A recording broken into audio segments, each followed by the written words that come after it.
The Life of Muhammad, third session.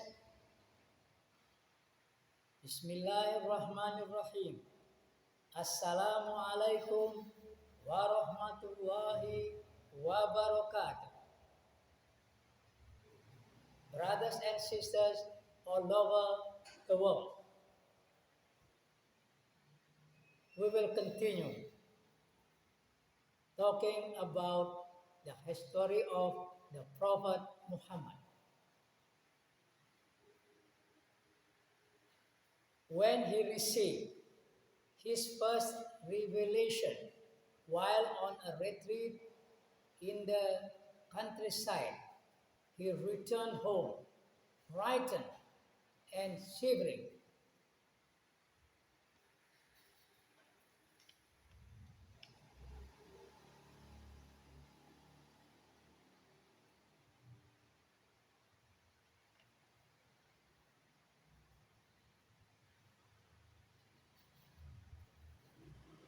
Khadijah received him with the comforting words, "No, you have nothing to fear, my dear. God will never let you down. You are kind to your relatives. You are astute and patient. You give to the needy. You are generous to guests. And you never fail to relieve people from distress."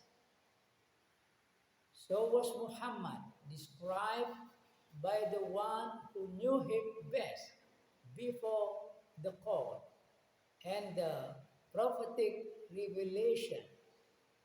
Let us now follow his role in the great drama that was destined to transform his land, his people, and the world. Brothers and sisters all over the world, Muhammad, at the age of 40, was inclined to worship in solitude in a cave on Mount Hira outside the city.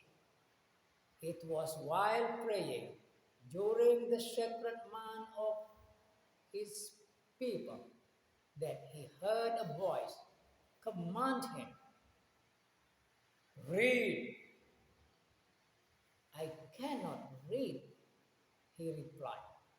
But the voice again commanded him, "Read in the name of the Lord who creates man from a clod.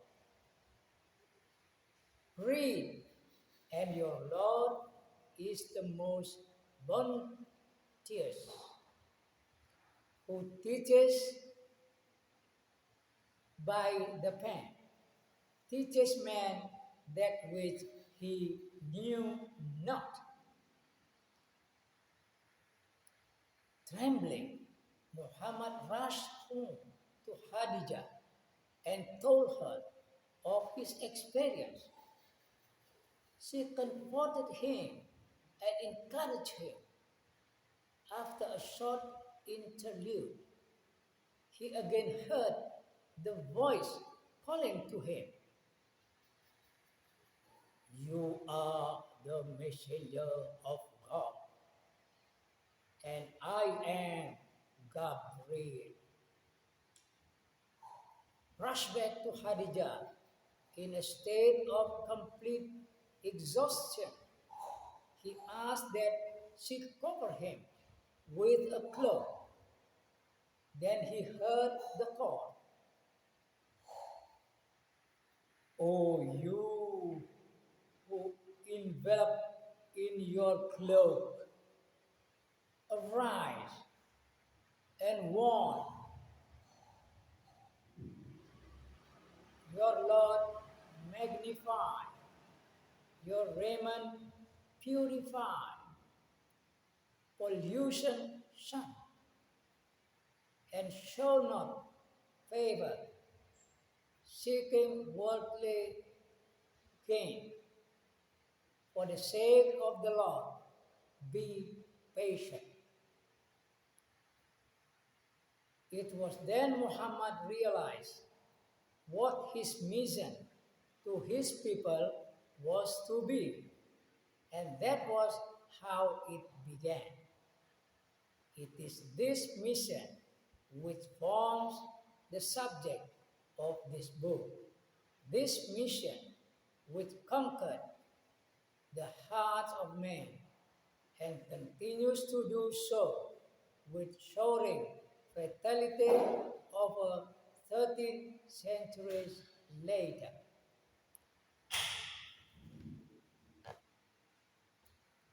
Muhammad's sincerity, never doubted by those who knew him well. His wife, his attendant secretary, and his young cousin Ali, who lived with him. These were his first converts. And though to his grief he could not convert his uncle Abu Talib, the old man never ceased to show faith in the sincerity of his nephew. When Ali, his son, converted, he told him, "Go, my son, he will never call you but to what is good." Was Muhammad's inspiration genuine? Did he speak in entirely good faith? The Muslim, of course, have no doubt, but this is also the attitude of knowledgeable men and serious scholars. Such men were and still are convinced of Muhammad's earnestness, faithfulness, and sincerity.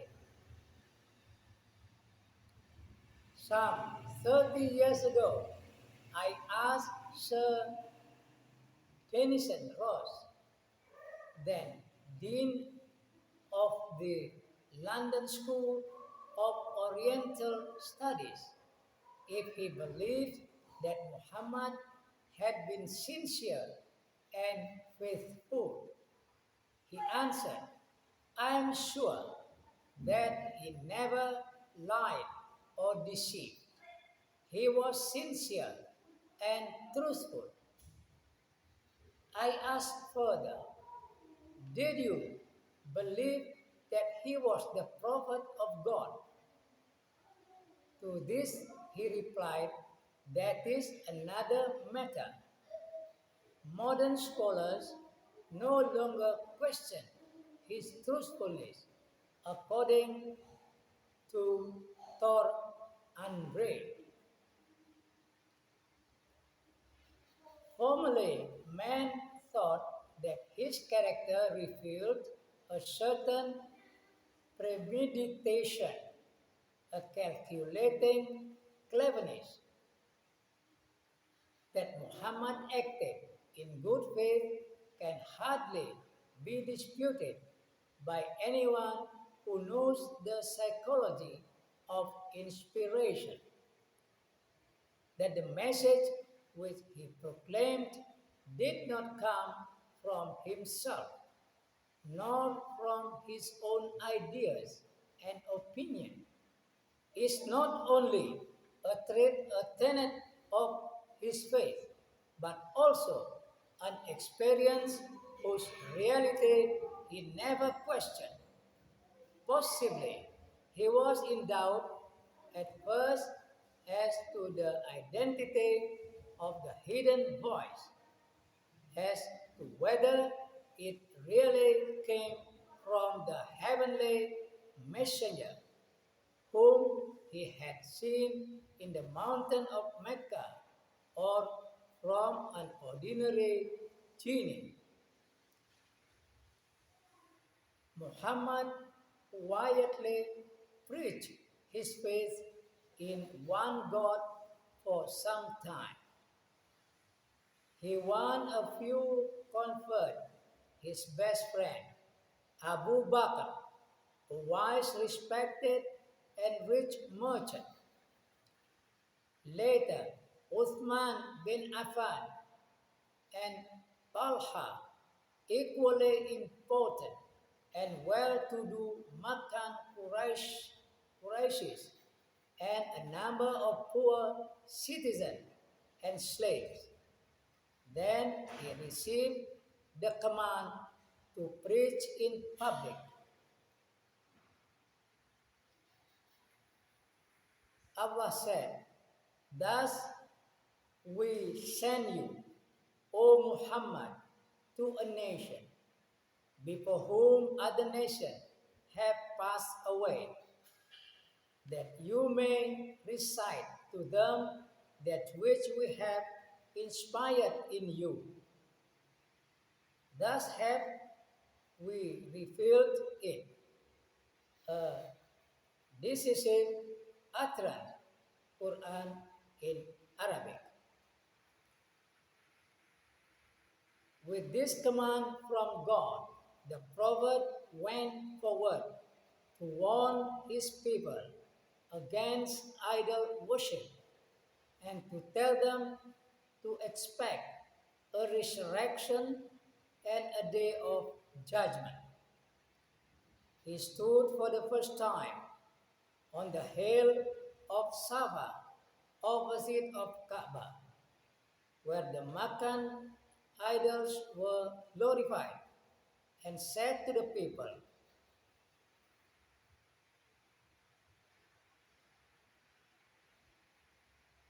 "Supposing I now told you that just behind the slope of this hill there was an enemy cavalry force charging on you, would you believe, audience?"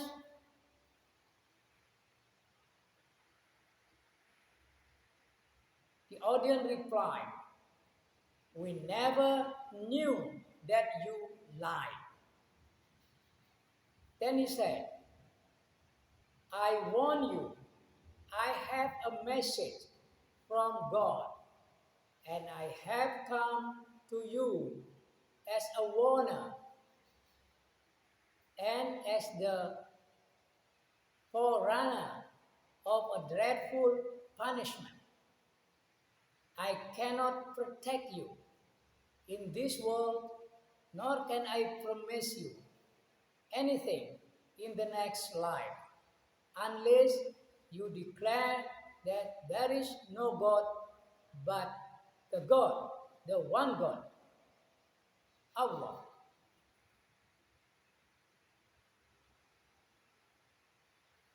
The reaction of the audience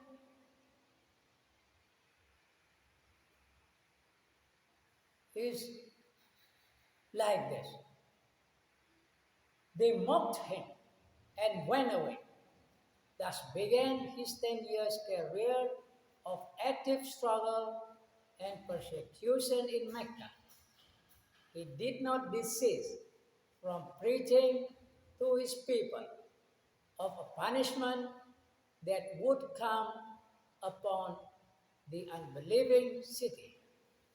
He told them in the very language of the early surah how God had punished the old tribe of the Arabs who would not believe in his messengers, how the flood had swallowed up the people who would not hearken to Noah, the prophet Noah.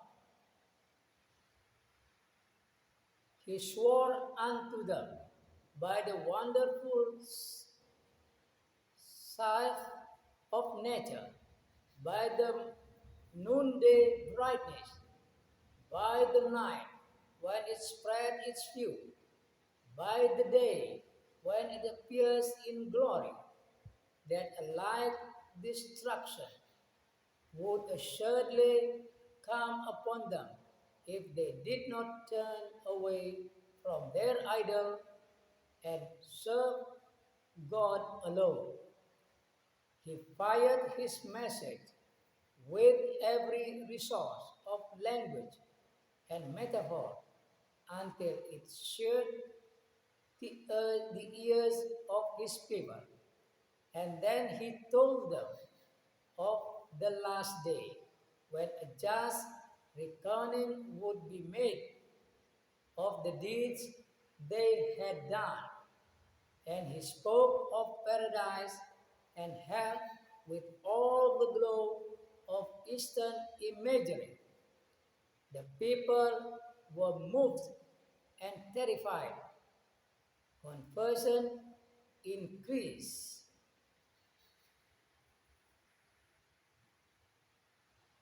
Brothers and sisters all over the world, that's all for today. And God willing, we will continue it later. May God bless you wherever you are. Wassalamualaikum warahmatullahi wabarakatuh.